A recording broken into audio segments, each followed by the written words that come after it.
দেখেছেন এটা আমাদের দ্বিতীয় ইনিংস শুরু। ইন্টারন্যাশনাল বক্তব্য দিয়েছে, রিপোর্ট প্রকাশ করেছে ইউএন সরকার, এবং সে সরকারের রিপোর্টগুলো আমাদের এখানে এসেছে, সেগুলো আপনাদের সামনে পাবলিশড হয়েছে। সেগুলো নিয়ে প্রধান উপদেষ্টা আমাদেরকে বলেছেন যে ইন্টারন্যাশনাল সাপোর্ট রয়েছে, কিন্তু দেশের যারা রাজনৈতিক বৃন্দ রয়েছেন এবং পক্ষগোষ্ঠী যারা রয়েছেন তাদের উনি সহযোগিতা এবং সাপোর্ট কামনা করেছেন। সেই জায়গা থেকে উনি দ্বিতীয় ইনিংস শুরু করেছেন। আমরা এই দ্বিতীয় ইনিংসে আজকে অংশীজন হয়েছি এবং সবাইকে ধৈর্য ধারণ করতে বলেছেন।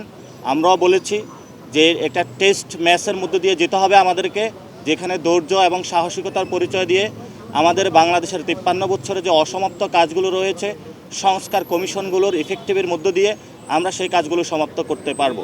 এবং সেখানে যারা ধৈর্যের পরিচয় দিবেন তারা বাংলাদেশের এই জনগণের যে মুক্তির লড়াইটা, সেই মুক্তির লড়াইটাকে অধিকাংশ জায়গায় তাদের বাস্তবিক আকাঙ্ক্ষার জায়গাটাকে, স্পিরিটকে ধারণ করে একটি জায়গায় যখন বাংলাদেশকে নিয়ে যেতে পারবেন, সেই বিষয়ে জনগণও সকল পলিটিক্যাল পার্টি এবং বর্তমান সরকারের প্রতি লক্ষ্য রাখছেন।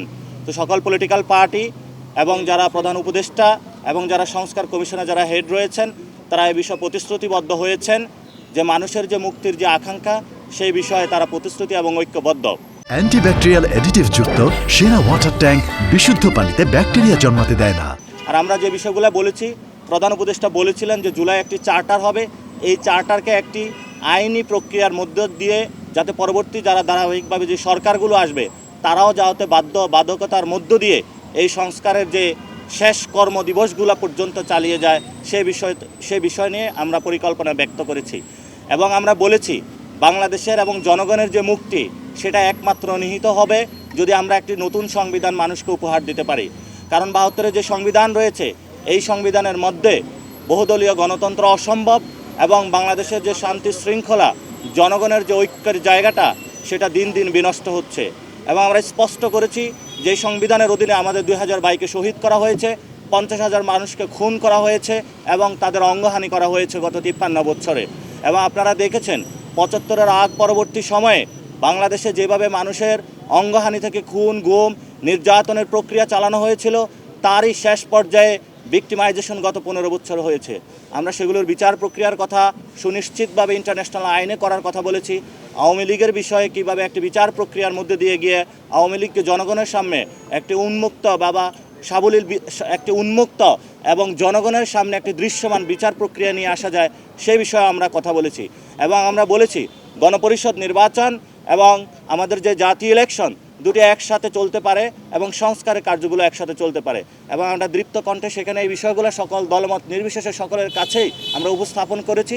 বাংলাদেশের শেষ বা মুক্তির লড়াই, এই দেশের ভবিষ্যৎ একমাত্র যদি আমরা একটি গণপরিষদের মাধ্যমে নতুন সংবিধান উপহার দিতে পারি, সেটার মধ্যেই হবে। এবং আমরা এটাও ব্যক্ত করেছি বৈষম্য বিরোধী ছাত্র আন্দোলনের নেতৃত্বে এবং জাতীয় নাগরিক কমিটির উদ্যোগে এই মাসে যে ছাত্রদের একটি বড় দল আসতেছে বাংলাদেশের ইতিহাসে, আপনারা জানেন যে এটা জনমত জরিপের কাজ চলছে এবং সেখানে আমাদের রাজনৈতিক লাইনটা কী হবে সেটাও আমরা সবার সামনে আজকে ব্যক্ত করেছি। আমরা বলেছি আমাদের এই রাজনৈতিক লাইনটা হবে একটি নতুন সংবিধান রচনার জন্য আমাদের লড়াই। আমরা বাংলাদেশ থেকে ফেসিবাদকে মুক্ত করেছি এবং নতুন করে কোনো ফেসিবাদ যাতে বাংলাদেশে আসতে না পারে, সেই জন্য ফেসিবাদের লাস্ট কপিনে প্যারেক মারার জন্য আমরা একটি নতুনভাবে সকলকে আজকে প্রধান উপদেষ্টা এবং সকল রাজনৈতিক দলের সামনে বলেছি যে বাংলাদেশে একটি নতুন সংবিধান রচনার এবং গণপরিষদ নির্বাচনের লড়াই আমরা আনুষ্ঠানিকভাবে শুরু করেছি। সরকার সংস্কারের আনুষ্ঠানিক লড়াই শুরু করেছে, আমরা নতুন সংবিধানের লড়াই শুরু করেছি। এবং বৈষম্য বিরোধী ছাত্র আন্দোলনের যে হাসনাত আবদুল্লাহ রয়েছেন, উনি বলেছেন যে বিচারের যে প্রক্রিয়া, সে লড়াইটা ওনারা আজকে থেকে শুরু করবেন।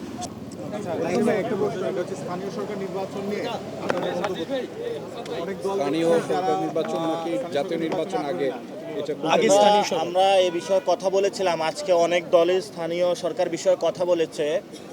তা আমরা সেটাতে যেটা আমরা বক্তব্য রাখতে চাই, আমরা মনে করি লোকাল গভর্নমেন্টটা ফাংশনাল করতে হবে। এবং আমরা সেটা বলেছি যে আওয়ামী লীগের যারা দোসর রয়েছে এবং আওয়ামী লীগের যারা ব্যক্তিবন্ধ, এখনও কিন্তু স্থানীয় সরকারগুলোতে তারা ফাংশনালিটি বজায় রেখেছে। তো এই জন্য হলো লোকাল গভর্নমেন্টে দিয়ে একটা টেস্টের মধ্য দিয়ে জাতীয় ইলেকশনে যেতে হবে।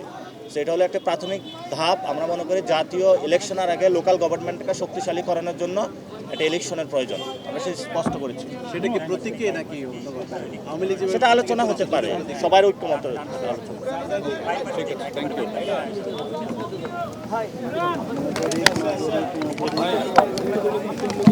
আমি তো এই যে ব্রিফিং শেষ করলো মাত্র